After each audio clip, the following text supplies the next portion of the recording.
Developing good habits around food choice and quality is more important than focusing solely on calories and macros. I'd argue that most people would do better on a habit-based system, emphasizing high quality, nutrient-dense whole foods rather than just focusing on energy consumption. Because yes, you can lose weight by eating Twinkies and whey protein as long as you're in a calorie deficit, but why? How is this helping you to develop habits that will keep you in control of your body composition for life? And more importantly, how will it affect your longevity and health? The main reason I look up to the silver era bodybuilders, besides the fact that they created incredible physiques without using steroids, is because they prioritized health. Back then, these guys ate nutritious, high-quality whole foods, primarily eggs, beef, milk, plenty of vegetables, and fruit. Nowadays, we are far removed from prioritizing health, which limits our success in optimizing muscle gain and fat loss, especially as natural lifters since we do not have chemical assistance to make up for holes in our nutrition. And to clarify, I'm not saying tracking calories and macros is inherently bad. Tracking can be a helpful tool. You should have a rough idea of how much you are eating, and eating whole foods doesn't mean you can stuff your face and not get fat. But the main thing I'm trying to convey is that modern fitness culture emphasizes the importance of counting calories and macros, but rarely discusses the importance of food choice and quality. In this video, I will explain why food choice and quality matter much more than some think. Please let me know your thoughts in the comments if you have any input. First, let's tackle if it fits your macros in the context of fat loss. The reason why this approach doesn't work in the long term, in my estimation, is because it doesn't help the individual unplug from the bad habits that led to their excessive weight gain in the first place. Telling an obese person to continue eating their favorite junk food as long as they don't eat too many calories is like telling an alcoholic they can sip their favorite drink if they don't finish the bottle. Hot take. Someone with a healthy relationship with food can go off the rails every once in a while without it being an issue. But for someone who is obese and struggling with that, it's not a good idea.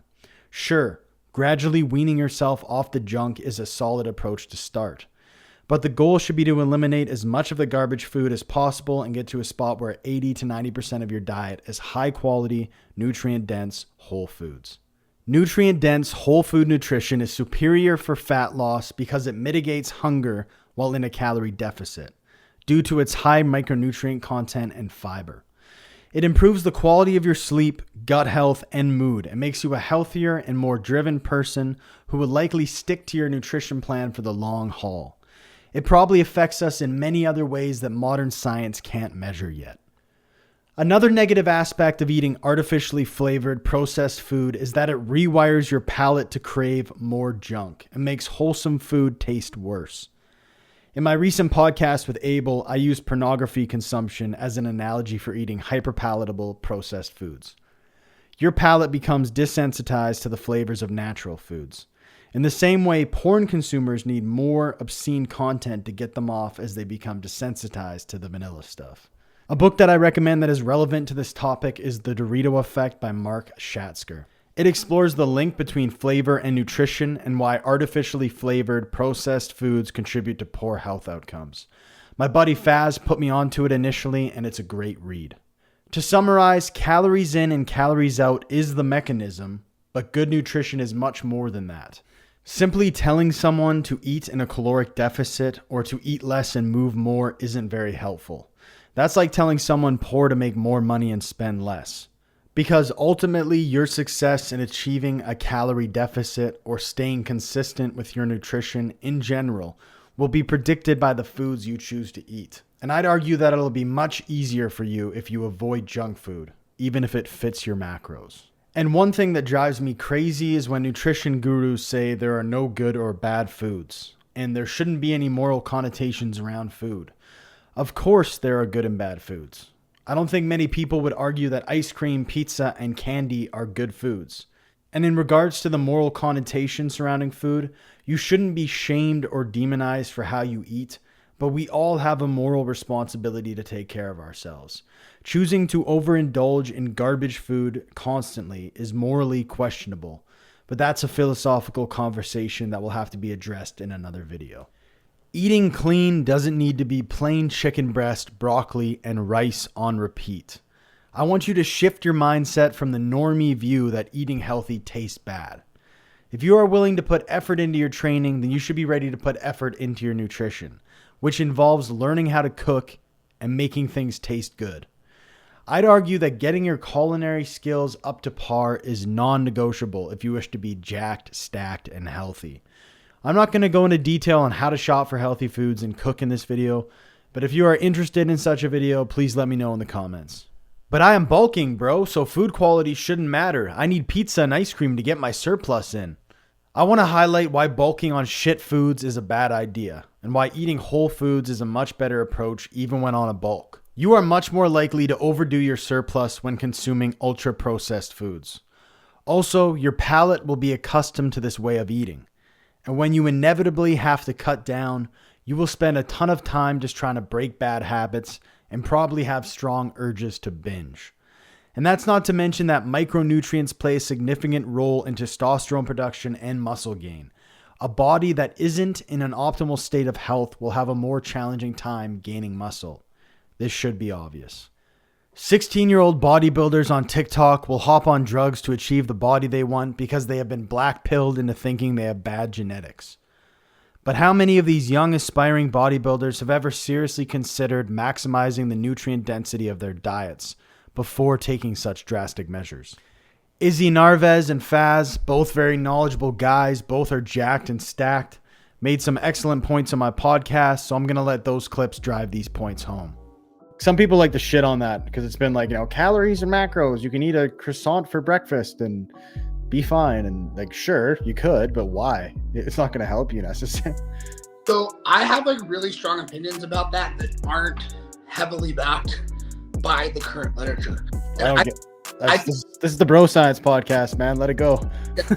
I actually really think it matters a lot.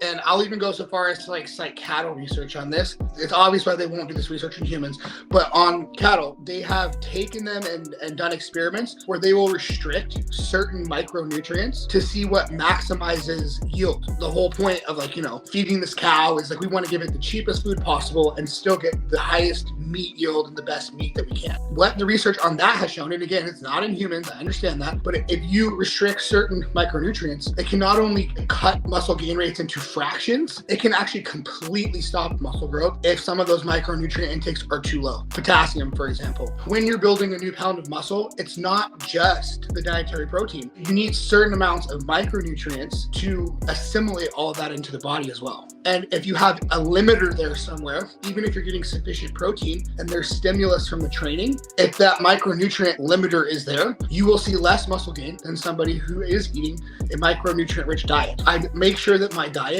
hits all the necessary micronutrients, and I felt like that's made a radical difference in sleep, my mood quality, and 100% muscle gain rates. I see a difference. We put all this importance in tracking calories and macros and none on micros, and I think that's nonsense, especially because the very foods that are going to help you hit the micronutrient goals you have for the day tend to keep you fuller, tend to keep you healthier, and all of these things are going to add up in the long run to being less sick, getting more sleep, just being in a better mood. They contribute in thousands of little unseen ways to get better results in the long run. To the point where I would even say, for someone who doesn't have competitive physique goals, you may want to almost consider, in the long run, shifting towards a non-counting diet that focuses on food quality over quantity, because you're probably going to be happier not having that restricted feeling like you're on a food budget all the time. And because you're making high quality choices and training hard, you're probably going to have good body composition anyway. If you eat a varied diet and you're getting in a bunch of veggies and fruit and you're getting a potassium in and all the other micronutrients,